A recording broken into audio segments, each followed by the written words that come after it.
Buen día. Eh, Como ya me presentó el compañero Eric, yo soy Luis Andrés González Torres, R3 de Medicina Interna, y pues el día de hoy voy a presentar el tema del ABC de la biometría hemática. Obviamente decidí utilizar este título porque se me hizo un tema al que vemos todos los días como médicos generales, médicos internistas, médicos pasantes, hasta de MIP, estudiante, y que rara vez creo que alguien se esmera en explicarnos. Obviamente no se generaliza, dependiendo de la institución en la que esté cada quien, es que tanto se profundiza en este tema, pero obviamente se me hace que es un tema que se podría desmenuzar de una manera mucho más sencilla. Y pues el objetivo de esta sesión no es traerles los estudios más nuevos que se han hecho, tampoco es traerles las guías de todo lo que se tiene que hacer con respecto a los pacientes hematológicos. Más que nada es una orientación, un desglose de este estudio y ejemplos cortos y sencillos que les van a servir a ustedes como repaso para ustedes enfrentar a sus pacientes día a día, ya sea en su consultorio, en el hospital. En caso de que sean también residentes, pues nada más les va a servir como un repaso sencillo y rápido para no olvidar las patologías importantes dependiendo de las alteraciones en la biometría. La agenda del día de hoy se va a dividir en la introducción y tres secciones principales que van a ser conformadas por la línea roja, la línea blanca y las plaquetas. Obviamente voy a desmenuzar cada parte o las cosas relevantes que tiene cada una de estas, subtemas. Y después de exponer cada elemento del estudio, pues voy a exhibir patologías con casos clínicos. No voy a preguntarle al público, solamente lo voy a leer. Voy a señalar las cosas importantes de cada caso clínico. Obviamente son casos clínicos sencillos que nos van a hacer recordar lo importante que tenemos que ver y pues un resumen de las patologías. Les digo, no vamos a profundizar mucho, el objetivo es solamente facilitar el entendimiento de la biometría hemática y saber qué elementos son importantes y cuáles no. Empezando con la historia de la biometría hemática, pues empezamos desde 1698 con Anton van Leeuwenhoek, que fue el primero en describir células sanguíneas. Después de esto se crearon diversos métodos que empezaron a darse cuenta del posible conteo de la línea roja de manera microscópica, que finalmente hacia el siglo XX y los años 50, 40, pues terminan en el primer método automatizado, que es pues el antecesor directo de lo que utilizamos al día de hoy. Obviamente existieron diversos títulos, diversos avances, desde que se introdujeron las tinciones, la medición del hematocrito, utilización del esfigmograma, pero todo culmina en el primer método automatizado. El primer método automatizado fue el contador de Coulter, que se creó en 1950 y fue el primer método que permitió el conteo automático de células rojas. Obviamente los pasos son sencillos, consta de la toma de muestra, un tubo con anticoagulante y pues de esto al conteo automático. El hecho de que yo presente este tema no le quita relevancia a la visualización microscópica directa de las muestras de sangre. Realmente las muestras a pesar de que el método automatizado tiene un coeficiente de variación muy bajo a comparación de un método práctico y clínico como lo es un frotis, pues nunca va a perder nunca le va a restar relevancia a la visualización directa de las líneas, porque es un método automatizado y como cualquier cosa automatizada puede equivocarse y no toma en cuenta cosas que nosotros podemos visualizar. No voy a profundizar tampoco en la visualización directa de las células. Como les digo, esto es 100% dirigido al método automatizado, que es lo que realizamos al día de hoy, en conjunción obviamente con los frotis. Los sistemas automatizados actuales utilizan varios métodos para distinguir morfologías celulares diferentes, incluyendo impedancia eléctrica, difracción de láser, citometría de flujo, fluorescencia, citoquímica y anticuerpos monoclonales. No voy a profundizar en esto, solamente tomar en cuenta que existen. Y pues vamos a empezar con el primer subtema, que es la biometría hemática, la línea roja. El primer, el primer elemento que vamos a tener en consideración pues va a ser el hematocrito, que básicamente nos habla de la proporción de volumen de muestra de sangre que es ocupado por células rojas. Existe el método automatizado y el método manual. Obviamente el método automatizado tiene un menor rango de equivocación y pues los rangos normales en este aproximadamente en las mujeres es de 37 a 47%, en hombres es de 42 a 50%. Pues el hematocrito, todos, yo creo que las personas que hemos trabajado en un hospital sabemos la relevancia que tiene porque es un método sencillo y rápido de poder estar midiendo la masa celular eh, al pasar el tiempo en pacientes que, por ejemplo, queremos vigilar que no esté sangrando la persona que estemos atendiendo, ya sea un sangrado digestivo, alguna hemorragia alveolar, etcétera. Obviamente también esta diapositiva toma relevancia porque al saber que existe un método manual y un automatizado y el que utilizamos en la mayor parte de los hospitales automatizado, pues saber que tal vez no es teniendo la posibilidad de ver una hemoglobina y tomándose el mismo tubo, pues tal vez optar por pedir una biometría hemática general a utilizar una hematocrito que como quiera va a pasar por este método automatizado. Realmente el hematocrito, pues sí, nunca se le quita su relevancia, pero pues tiene siempre considera este tipo de cosas cuando estamos viendo un paciente, ¿no? Ya entrando a la hemoglobina, pues una proteína que tiene un color intenso que permite su medición por espectrometría. Obviamente existen diversos tipos eh, de alteraciones en esta misma, secundarias a alguna situación clínica en específico. Y pues obviamente también este es parte de los resultados que arroja el método automatizado. El rango, dependiendo de dónde lo lean, va a variar dependiendo si es masculino o femenino la persona a la que estamos viendo. Pero los criterios que yo les voy a presentar aquí, pues es algo para que ustedes puedan abordar rápido. Una paciente, una mujer que viene y que me consulta con la biometría hemática, tiene hemoglobina menor de 12, ya la considero como anemia. Entonces, mujeres de 12 a 16, hombres de 14 a 18. Les digo, hay diferente literatura que les va a decir diferentes rangos. Algunos dicen que es de 12 a 16 en mujeres, o 11 a 16, o de 13 a 16 en hombres, pero pues es un rango que les presento para que lo tomen en consideración. El tercer elemento que les voy a presentar es uno muy importante, es el volumen corpuscular medio. Pues es el volumen promedio de cada de las células rojas que tenemos en estudio y nos sirven mucho en la clasificación de la anemia. Yo siempre, al hablar de anemias, para empezar lo divido como el nombre, que es la anemia, y el apellido, que es, pues nos referimos básicamente al volumen corpuscular medio, que pues va a ser nos va a ayudar hacia el diagnóstico de la causa de la anemia que tenemos. Obviamente no es un total y hay veces donde el volumen corpuscular no va a estar tan alterado, pero hay otros casos donde sí nos va a ayudar mucho. En este caso, pues ya sabemos que nos sirve, vamos a tomar un rango más o menos de 80 a 100 en promedio, y si está abajo de esto se le considera como una microcitosis, y si está arriba de 100 se considera como una macrocitosis. Como les digo, generalmente si un paciente tiene una anemia, tenemos que darle un apellido y este apellido se le da con el volumen corpuscular medio, ya sea microcítica, normocítica o macrocítica. Obviamente existen casos de falsa elevación, como puede ser la paraproteinemia, como en padecimientos donde se generan algún tipo de globulina en exceso que pudiera causar una falsa elevación de este volumen corpuscular medio. La hiperglicemia cuando está arriba de 600 miligramos por decilitro, la leucocitosis, y pues también nada más como dato, la hiperglicemia también podría hacer una falsa elevación de hematocrito y una falsa disminución de MSHC, que también ahorita lo vamos a explicar.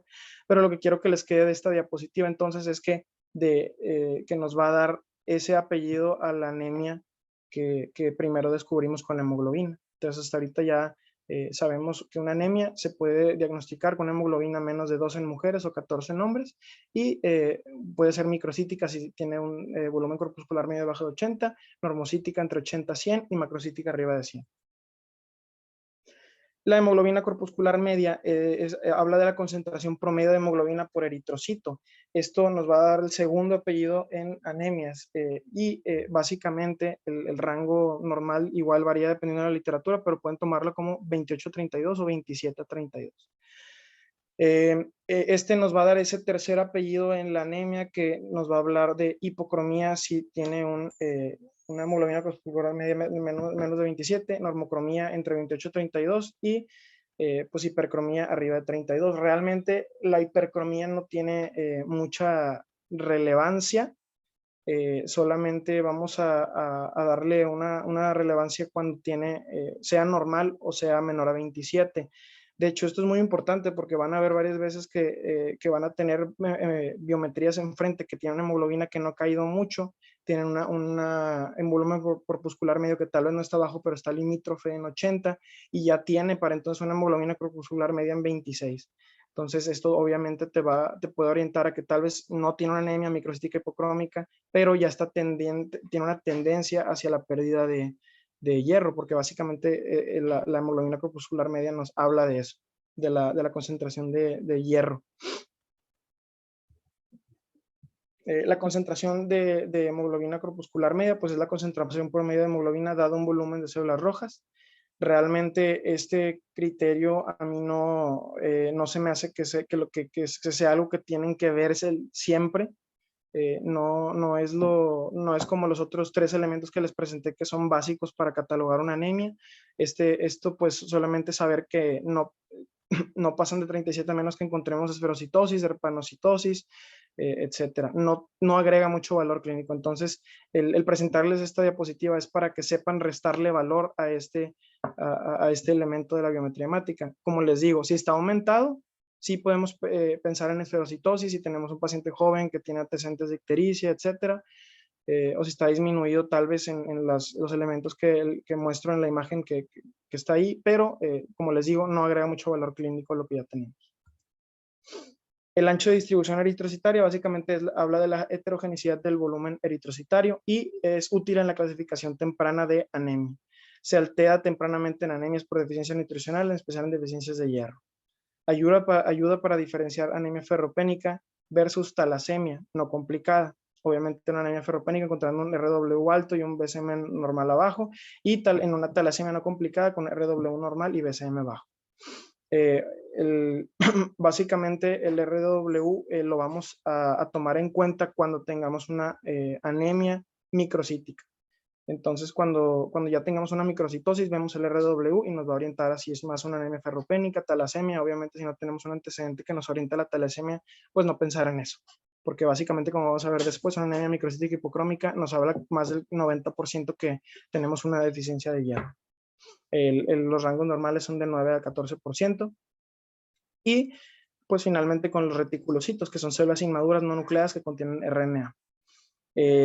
Básicamente estos nos van a servir para darle un cuarto elemento a donde íbamos de la anemia. Ya quedamos en que primero es la hemoglobina para catalogar en si tenemos anemia o no, el BCM para ver si es el microcitosis, macrocitosis o normocitosis, y pues el MHC para ver si es hipocrómica, normocrómica o hipercrómica. Bueno, este cuarto elemento nos va a ayudar para catalogar nuestra anemia si es regenerativa o regenerativa. Esto generalmente se utiliza con un índice que deberíamos de utilizar todos en el día a día, se le llama el índice reticulicitario y básicamente no voy a profundizar en qué tan validado está esto, pero solo les puedo decir que sí está validado y que pues nos sirve para catalogar a los pacientes si tenemos una anemia regenerativa o regenerativa. Esto va a ser relevante porque en un paciente que tengamos una anemia regenerativa, obviamente nos habla de que no tenemos la materia prima para la producción de células, lo que nos orienta a un déficit en algún elemento de nuestra dieta, etcétera. En caso de que sea regenerativa, pues nos va a hacer pensar en que tal vez algo está destruyendo a las células, ya sea en algún órgano específico, en la sangre, algún anticuerpo, etcétera. Entonces ya tenemos como un resumen. La serie roja básicamente va a tener estos 5 elementos que nos van a ser útiles, que va a ser la hemoglobina, el volumen corpuscular medio, hemoglobina corpuscular media, RW y los reticulocitos. Entonces, como repaso general, una hemoglobina aumentada nos habla de policitemia, una hemoglobina normal pues no está alterada y una hemoglobina disminuida habla de anemia. Un BCM arriba de 100 macrocitosis, de 80 a 100 normocitosis y menos de 80 microcitosis. El HCM, si lo tenemos arriba de 27, lo vamos a considerar como normocrómico y abajo de esto hipocrómico. Como les digo, sí existe el nombre hipercrómico, pero no, la relevancia no es mucha. Como ya les dije, el RW siempre se tiene que observar si la anemia es microcítica. Y pues ya entrando a las patologías comunes, como les dije, van a ser casos clínicos cortos con elementos clave que nos van a servir como repaso para no olvidar patologías que se relacionan a la serie roja. Entonces, recordando que tenemos una hemoglobina baja con un BCM bajo y una hemoglobina extracelular media baja, pues nos va a hablar de una anemia microcítica hipocrómica. Más del 90% de esto nos va a hablar de una deficiencia de hierro. Si tenemos los mismos elementos pero con un HCM normal, pues es una anemia microcítica normocrómica. Si tenemos una hemoglobina baja más un BCM elevado, pues nos va a hablar de una anemia macrocítica. Como les dije, los reticulocitos nos van a dictar si es regenerativa o arregenerativa. Generalmente si es regenerativa nos habla de carencias y cuando es regenerativa nos habla de sangrado, anemia hemolítica, etc. Algo que esté destruyendo las células pero que no esté comprometiendo la producción de las mismas. Entonces, una mujer de 26 años refiere un mes de evolución con palidez, palpitaciones y cansancio, refiere sangrados menstruales profusos, se realiza biometría con resultado de hemoglobina de 8, BCM de 74, HCM de 25. Entonces, una mujer joven que tiene hipermenorrea, que ya tiene un mes con una evolución que claramente nos está hablando de un síndrome anémico, pues nos va a hablar de una anemia ferropénica. Datos clave y rápidos para repasar la anemia ferropénica. Generalmente la biometría nos va a mostrar una anemia microcítica hipocrómica y trombocitosis. De hecho, la trombocitosis es algo muy común que vamos a observar, que tal vez no muchas veces tenemos presentes o alguien nos los dice, pero la anemia ferropénica te causa trombocitosis. De hecho, la causa de esto todavía no se sabe, pero se dice que el mismo estímulo de producción de células en la médula tiene factores de crecimiento que estimulan la producción de plaquetas. Entonces, básicamente, pues siempre que vean una trombocitosis, recuerden ver toda la VH completa. Ah, mira, tiene 600 de plaquetas, pero mira, tiene hemoglobina de 8, BCM de 70 y HCM de 23. O sea, entonces básicamente eso va a ser una explicación muy factible que pueden explicar, con la que pueden explicar ese fenómeno de la biometría. Como les dije, una anemia microcítica hipocrómica sí nos habla muy frecuentemente de una deficiencia de hierro, pero eso no le resta, eso no quiere decir que no vamos a pedir un perfil de hierro. Siempre tenemos que pedir un perfil de hierro para observar elementos como el hierro total sérico, la saturación transferrina y la transferrina. Generalmente el hierro sérico va a estar disminuido, transferrina aumentada y la saturación va a estar disminuida. Esto porque pues no tiene elemento de hierro para saturarse, ¿verdad? Entonces, obviamente la ferritina también va a estar disminuida, pero tampoco quiero que se lleven esto a casa porque va a haber muchas veces y se van a dar cuenta con su experiencia clínica que la ferritina va a estar aumentada independientemente de lo que sea, porque como lo sabemos es un factor es un reactante de fase aguda. Entonces, en pacientes que tengamos con infección, etcétera, pues vamos a poder tener elevada. Entonces, no lo tomen como un elemento total para decir que está disminuido y ya tiene deficiencia de hierro. Como les digo, anemia microcítica hipocrómica, una saturación transferrina disminuida, transferrina aumentada y hierro sérico bajo, pues ya, no le piensen más, hablan de una deficiencia de hierro. Hablando del frotis, pues básicamente vamos a ver microcitos con palidez central. El tratamiento, obviamente es un resumen, o si ustedes buscan esto en cualquier lugar, van a encontrar hojas y hojas que van a hablar de cómo se da el tratamiento, de elementos que importan respecto al hierro oral contra el nivel intramuscular. También van a encontrar en diferencias en cómo se da el hierro oral, pero básicamente el tratamiento va a ser oral, intramuscular con hierro dextrano o IV con carboximaltosa férrica u otro tipos de elementos, pero a mí me gusta mostrar esto porque pues la carboximaltosa férrica es cara, pero a veces solamente es de dosis única, o sea, realmente es una inyección que te cuesta 8,000 pesos, pero la inyectas y ya no te preocupas por el padecimiento más que vigilar la biometría. El sulfato ferroso, pues básicamente existe controversia respecto a si se debe dar todos los días o si se debe dar cada tercer día. Básicamente eso vamos a optar por darlo cada tercer día, una vez al día. Si al paciente también él refiere que puede tomarla una vez al día, que se acuerda más de tomárselo diario, pues se lo puedes dar diario, no pasa nada, no va a disminuir no va a influir sobre el hierro que le estás aportando, ¿verdad? Y obviamente cambios en la dieta. Ahora también si tenemos un paciente, tenemos que correlacionarlo con la clínica. Si tenemos un paciente de 80 años que ha perdido peso, tiene una anemia microcítica hipocrómica, pues tenemos que averiguar por qué está sangrando, por qué está perdiendo peso. No nada más nos vamos a quedar con le voy a dar hierro ya que se vaya a su casa. Tenemos que abordar siempre, hay que recordar que se tienen que abordar, ver el contexto. Obviamente este caso que les presenté está muy cantado para hacer una persona que está con sangrado crónico, la causa es evidente, hipermenorrea, pero siempre correlacionar con la clínica de lo que estamos viendo. Entonces, una mujer de 77 años con antecedente patológico de artritis reumatoide refiere 2 meses de evolución con palidez, palpitaciones y cansancio, y parestesias de extremidades superiores e inferiores. Se realiza biometría hemática con resultado de hemoglobina de 9, BCM de 112, leucos de 3000, neutros de 1500, linfocitos de 1000 y plaquetas de 120.000. Entonces aquí podemos catalogarlo como una anemia megaloblástica. Como vimos, la hemoglobina estaba en 9, BCM en 112. El de los elementos a notar en esta patología, pues básicamente la biometría hemática nos va a mostrar una anemia macrocítica. También a veces nos va a mostrar pancitopenia. Entonces, pacientes que tienen pancitopenia no todas las veces se van a ir por padecimientos graves o padecimientos linfoproliferativos. Siempre pensar en que si es un paciente que tiene la clínica y la edad adecuada, pues puede estar presentando una deficiencia de vitamina B12. Generalmente la DHL va a estar aumentada y el gold standard para el diagnóstico de esta es por una biopsia de médula ósea. Obviamente no vamos a estar haciendo una biopsia de médula ósea, pero sí puedes pedir niveles de vitamina B12, homocisteína y ácido metilmalónico por laboratorio, que de igual manera al estar aumentados, pues nos van a orientar hacia una deficiencia de vitamina B12. Y pues el tratamiento es un suplemento de vitamina B12. También a mí me gustaría remarcar solamente BCMs arriba de 110, 115, 120, casi siempre van a estar asociados a deficiencias de B12. En cambio, BCMs entre 100, 110 más o menos van a estar asociados a deficiencia de ácido fólico, que es lo que van a encontrar muchas veces en pacientes hepatópatas, etcétera, que encuentran hospitalizados, donde estén trabajando.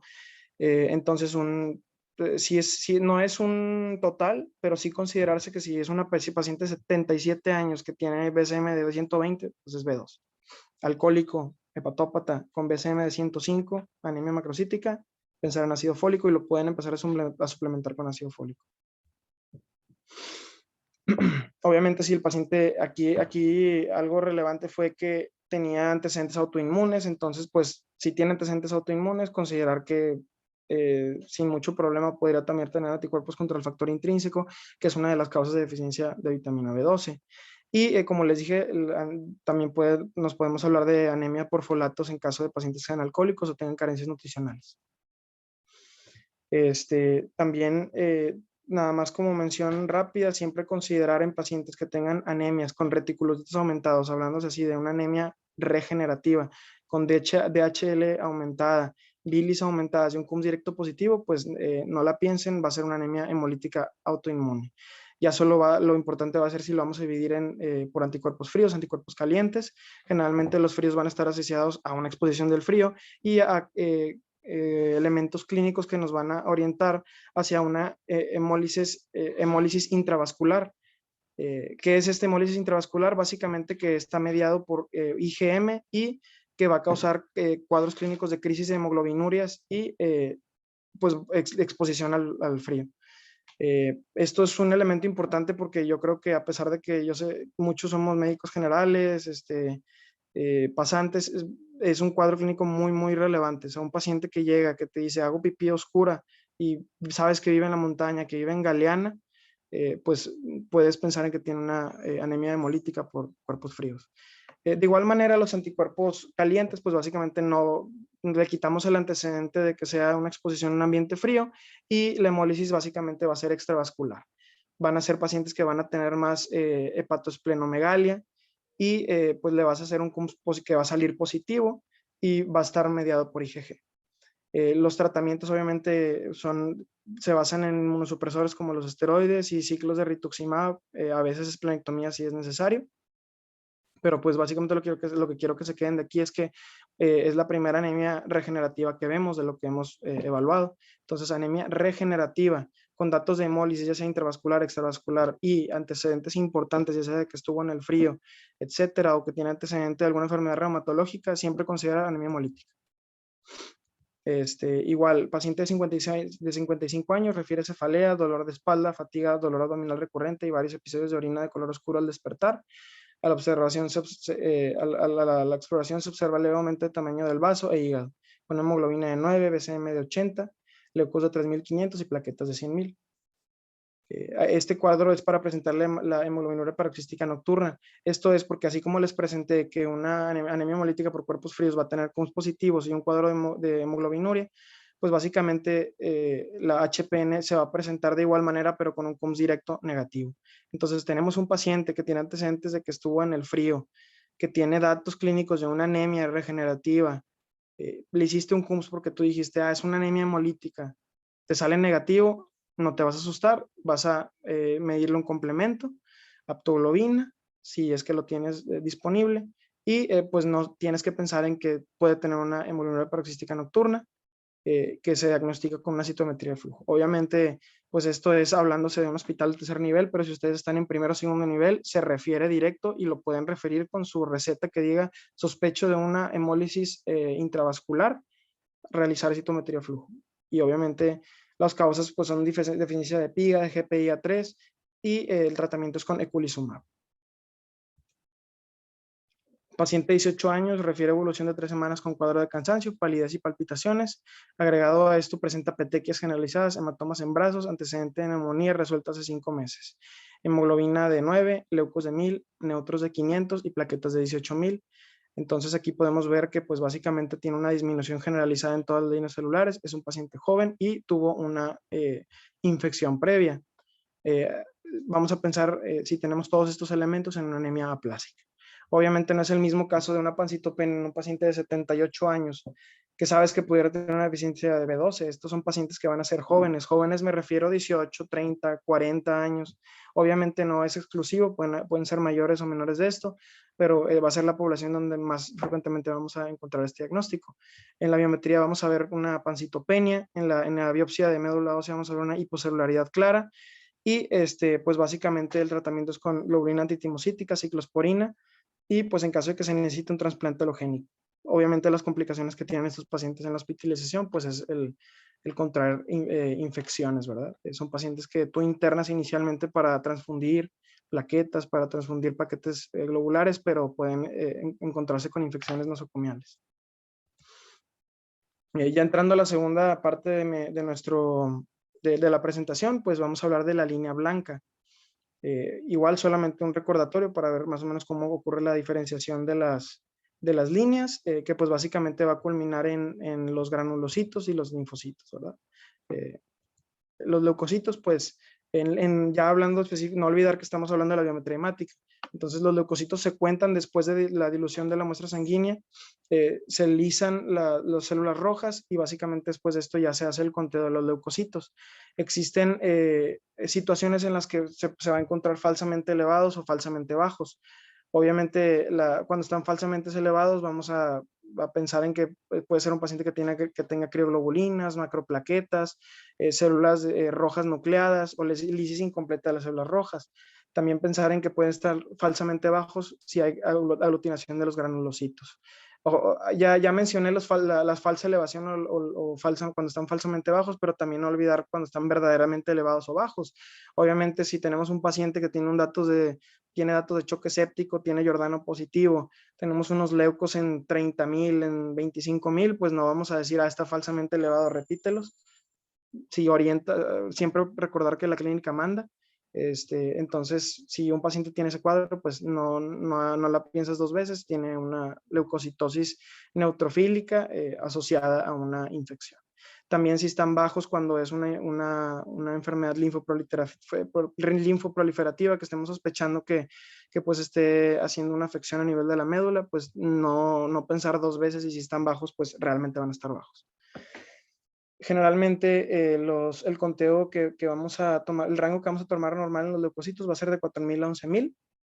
En porcentajes, los neutrófilos segmentados siempre son del 50 al 70%, en linfocitos del 30 al 45%, basófilos de 0 al 1% y eosinófilos de 0 a 3. Si no queremos complicárnosla y pensar en que en números completos, pues neutrófilos menos de 2.500 ya vamos a empezar en neutrofilia, linfocitos menos de 1.000, basófilos y eosinófilos menos de 1.000. Entonces, no, ya voy a empezar directo con los casos clínicos de esta línea blanca. Y pues tenemos un paciente de 14 años de edad, comienza hace aproximadamente 2 semanas con palidez, palpitaciones y cansancio. Y a esto se agrega un cuadro agudo con fiebre, mareo, dolor en huesos, dolor en abdomen, petequias.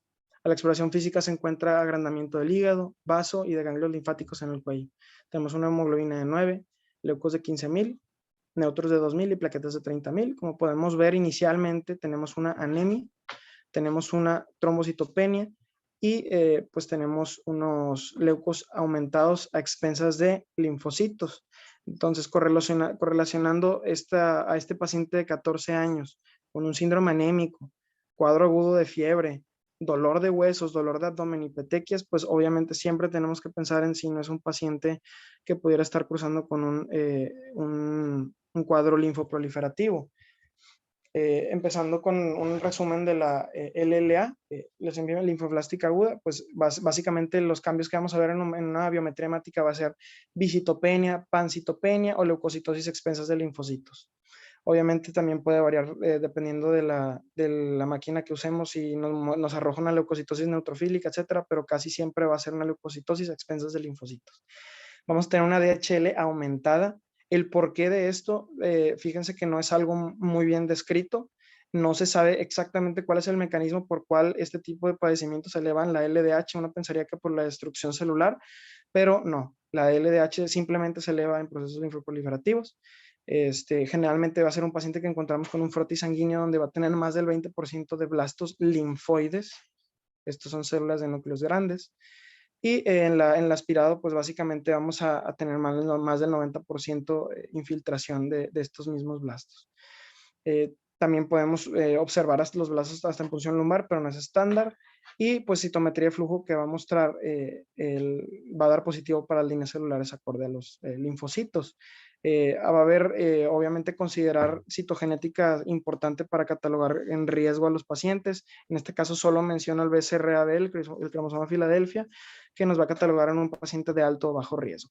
Existen muchos otros tipos de marcadores de citogenética para poder catalogarlo, pero lo que quiero que se queden de este caso, pues es que es un paciente joven que tiene un cuadro como infiltrativo. Siempre que vean algo, un cuadro infiltrativo que hace que los órganos crezcan, que ve que tenga muchos ganglios, que ve que ustedes vean que le duelen los huesos, piensen en una patología linfoide. Obviamente siempre se va a requerir de un hematólogo para poder diagnosticar y tratar de manera correcta, pero que no quede usted lo que les toca de médicos generales o residentes de interna, pues es referirlo con tu sospecha, ¿verdad? El tratamiento obviamente va a constar de quimioterapia con inducción, consolidación, intensificación. Vamos va a utilizar esteroides, vincristina, L-esparginasia y terapia intratecal. Sí, es esto por la tendencia de este tipo de patologías a infiltrar el sistema nervioso central. Entonces tenemos una paciente femenina de 67 años, fumadora activa desde los 20 años, comienza hace aproximadamente 3 meses con fatiga, palidez y palpitaciones, pérdida de peso de aproximadamente 10 kilos, dolor de espalda y agregado a esto presenta el día de hoy fiebre de 3 días de evolución. Presenta petequias, gingivorragia y epistaxis. Encontramos en la biometría hemática una hemoglobina de 8, leucos de 20.000 expensas de neutrófilos y plaquetas de 18.000. Entonces aquí tenemos una visitopenia con una leucocitosis neutrofílica de 18.000, con un cuadro que nos hace pensar en que pues tiene un síndrome anémico, tiene un síndrome consuntivo y tiene fiebre y datos de sangrado. Siempre que tengamos estos elementos, una paciente grande con todo lo que les digo, bueno, no necesariamente encasillar a que es una paciente grande, pero siempre que tengamos un paciente con todos estos cuadros, pensar en que tenemos una patología linfoproliferativa de las células de la línea granulocítica, o sea, mieloide, en este caso pues LMA. La biometría hemática característica encontrada en estas patologías, pues va a ser una visitopenia o pancitopenia, una leucocitosis expensa de neutrófilos, de igual manera un frotis sanguíneo con más del 20% con blastos mieloides. Lo de los cuerpos de agua obviamente va a depender del subtipo de leucemia mieloide que tengamos, pero pues se los menciono para que no se les olvide. Y pues el aspirado que nos va a mostrar, se va a mostrar hipercelular con abundantes células inmaduras mieloides con cuerpos de agua, obviamente. El tratamiento pues va a ser con la quimioterapia, la que le llamamos 7+3, 7 días de citarabina más 3 de donorubicina. También vamos a pensar después de todas las fases de estas quimioterapias que son la inducción, consolidación, etcétera, todo, pues vamos a culminar con la intención del curativa que va a ser utilizando el trasplante halogénico. También mencionar que el subtipo de promielocítico, pues se agrega el ácido transretinoico. Aquí es una tabla solo para recordar los diferentes tipos de leucemias mieloides que tenemos. Obviamente se circula la promielocítica porque es de las más comunes que vemos aquí y sí cobra mucha relevancia el agregar el tratamiento que previamente les dije, el ácido transretinoico. Y más si el paciente tiene este tipo de cuadro y llega sangrando, si tú no tratas al paciente temprano, el paciente tiene mucho riesgo de sangrado. Esos pacientes sangran mucho. Paciente masculino de 80 años de edad se presenta con fatiga, adenopatías en el cuello y a la exploración física podemos encontrar hepatosplenomegalia. Se realiza biometría con los siguientes labs: hemoglobina de 9, leucos de 20.000, linfocitos de 12.000. Esto es para recordar la leucemia linfocítica crónica. Es un tipo de neoplasia hematológica que pues se va a comportar de una manera más benigna a comparación de las demás. De hecho, van a ser cuadros clínicos mucho más incidentales. Son pacientes que te van a decir, mira, pues me ha salido esta bolita en el cuello, esta otra, te tomas la biometría y pues te encuentras que tiene un cuadro compatible con esto. En la biometría, pues vamos a ver leucocitosis expensas de linfocitos. También vamos a ver un aspirado, pues más del 30% con células linfoides maduras, una citometría de flujo que nos va a orientar hacia una línea celular madura. Y el tratamiento, pues básicamente consta de fludarabina, rituximab y ciclofosfamida. Si está sintomático, generalmente se da seguimiento, solo se da una vigilancia, porque como les digo, es una patología un poco más benigna. Entonces, un paciente que tengamos de edad avanzada, que tiene enopatías, siempre descartar leucemia linfocítica crónica si es que no aparece otro cuadro agudo. Generalmente, pues sí se divide por etapas, generalmente en la A, B y C, pero creo que pues esto, con lo que yo quiero que se queden es con lo que yo les dije antes, ¿verdad? El siguiente cuadro clínico, pues es una paciente femenina de 70 años, se presenta a consulta con dolor, fatiga, sudoración nocturna, dolor en huesos, dolor abdominal, plenitud y pérdida de peso, y a la exploración física encuentras hepatosplenomegalia, encuentras una VH con hemoglobina de 10, leucos de 25.000, neutrófilos de 22.000, basófilos de 1.000, eosinófilos de 2.000 y plaquetas de 350.000. Entonces, esto es para presentarles la LGC, que va a ser la contraparte crónica de las neoplasias hematológicas, que se va a caracterizar por todos estos elementos que les dije. Son pacientes grandes que tienen una tendencia a tener esplenomegalia.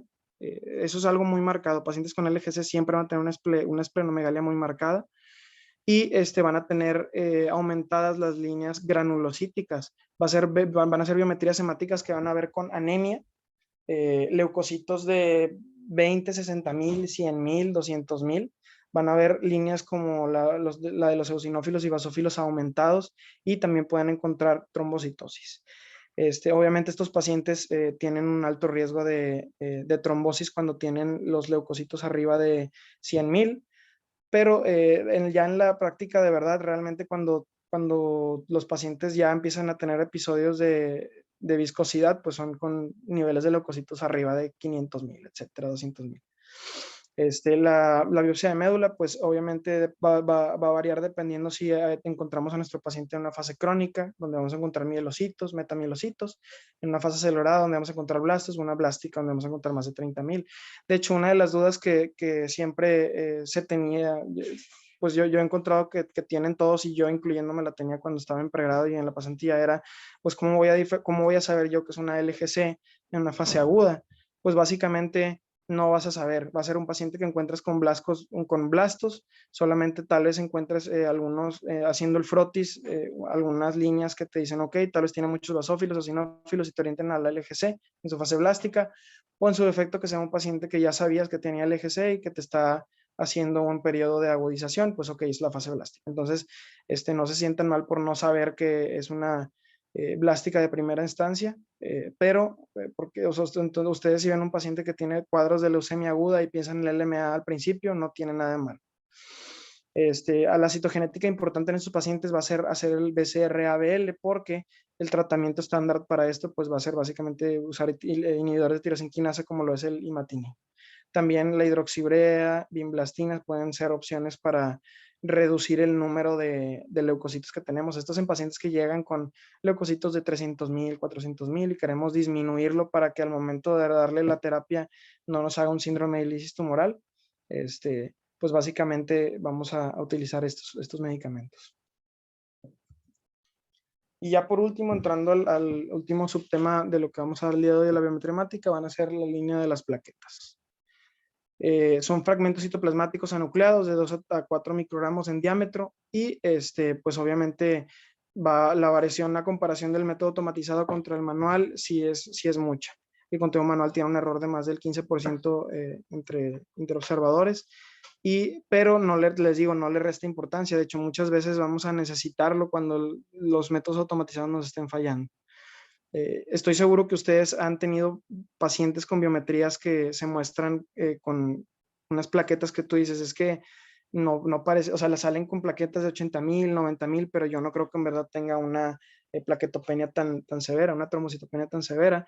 Y en esto es donde entran las falsas disminuciones o en su defecto falsas elevaciones de las plaquetas.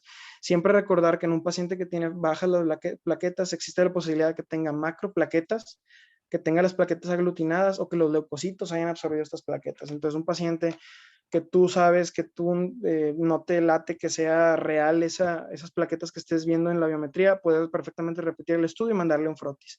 Ahí es donde cobra el valor del conteo manual. Vamos, tal vez en el frotis ya te van a reportar que se ven macroplaquetas. Eso te va a solucionar muchas cosas y te va a hacer que no abordes cosas de más, que es algo muy importante que tenemos que aprender. También existe la falsa elevación de los mismos, que puede ser por fragmentos de destrucción de la línea roja o de la línea blanca. El rango normal, y de igual manera, depende de dónde lo leas, pero universalmente 150, 450,000, no te vas a equivocar. Un segundo elemento que también siento que muchas veces se nos olvida ver es el volumen medio de plaquetas. No tiene la misma relevancia que el BCM hacia la hemoglobina, pero sí es un elemento que tenemos que considerar.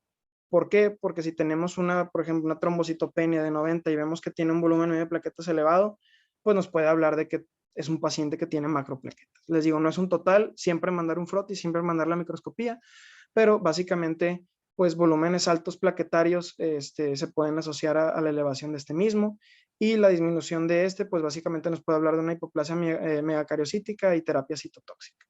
Les digo, no tiene la misma relevancia y no me gustaría que se queden como que esto es una ley de oro, pero sí nos puede ayudar. Siempre tomarlo como un elemento que nos puede auxiliar para decir, mira, trombocitopenia con volumen medio de plaquetas aumentado, macroplaquetas probablemente. Ves el frotis y ves como la imagen que les puse ahí, que pues básicamente muestra unas plaquetotas grandes, porque si ven, no, como pueden ver, este puntito morado, bueno, no, eso no es una plaqueta, pero aquí no muestran plaquetas normales, pero básicamente van a notar que estas plaquetas sí están muy, muy elevadas en su tamaño.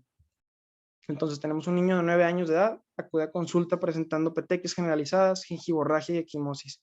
A la exploración se puede notar un ligero aumento de tamaño en el vaso, refiere haber sufrido de un cuadro de faringitis viral hace aproximadamente 3 semanas. Entonces es importante que es un niño que tiene datos de sangrado, tiene equimosis, petequias, gingivorragia, y pues tiene el vaso elevado, siente plenitud, siente como si tuviera una visceromegalia, y también tiene el importante antecedente de que tuvo un cuadro viral 3 semanas antes. Pues siempre pensar en que se nos puede estar presentando una púrpura trombocitopénica inmunológica. Generalmente, dependiendo del nivel de plaquetas que veamos, es el tratamiento que le vamos a ofrecer. Si tenemos un paciente que tiene más de 50,000 plaquetas, no la tenemos que tratar estrictamente. Si tenemos unas plaquetas de 20 a 30,000, sí se trata si hay sangrado. Si tenemos unas plaquetas de 20,000, se trata si hay una hemorragia significativa, o si tiene menos de 10,000, pues estrictamente se tiene que tratar. Obviamente existen varias líneas de tratamiento para esto, incluyendo los esteroides, inmunoglobulina, esplenectomía, el trombopag. No voy a profundizar en estos tratamientos, pero siempre considerar que existen estas medidas de tratamiento y como les digo, esta plática está orientada hacia el diagnóstico. Entonces, un paciente que tiene este cuadro, pues pensar en PTI. Paciente femenina de 35 años, comienza con cuadro de palidez, cefalea, presencia de petequias y confusión.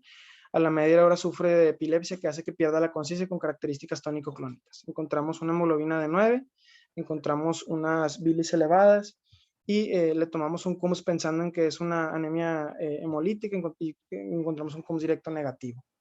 Entonces, aquí vamos a pensar en una púrpura trombocitopénica trombótica. Obviamente, el cuadro que les puse es uno de 1000 escenarios que pudieran presentárseles con estos pacientes.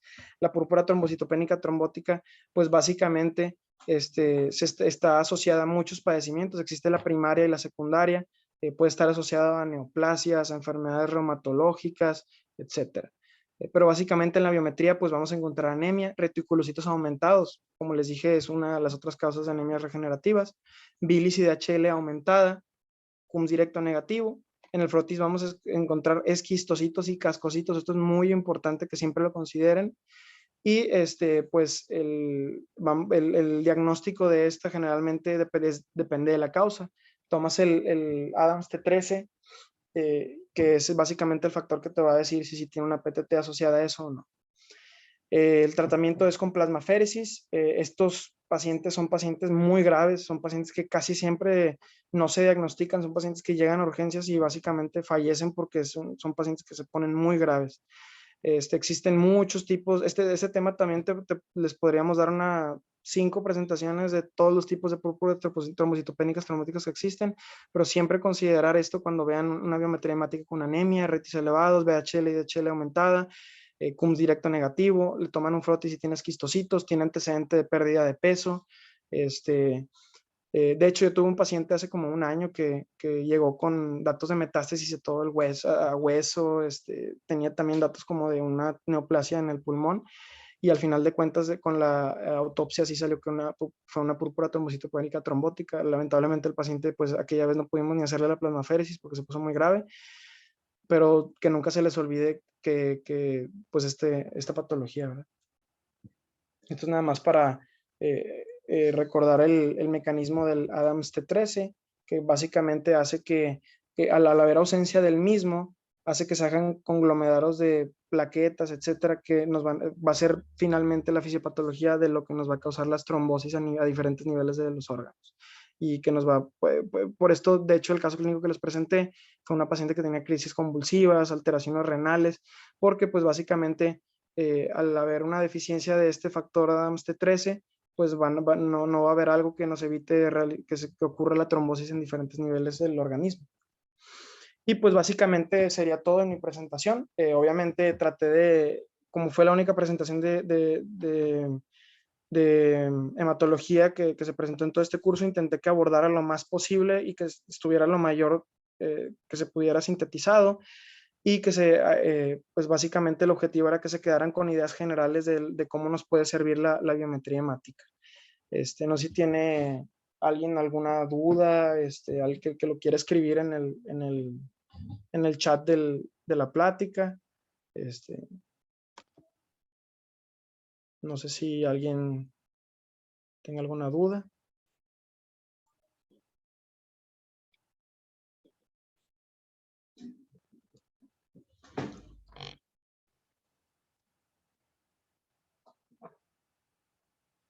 Si no hay ninguna duda, daremos 20 minutos de descanso para retomar las presentaciones a las 12:20 con la presentación de la doctora Alejandra Garza. En un momento estamos con ustedes de vuelta.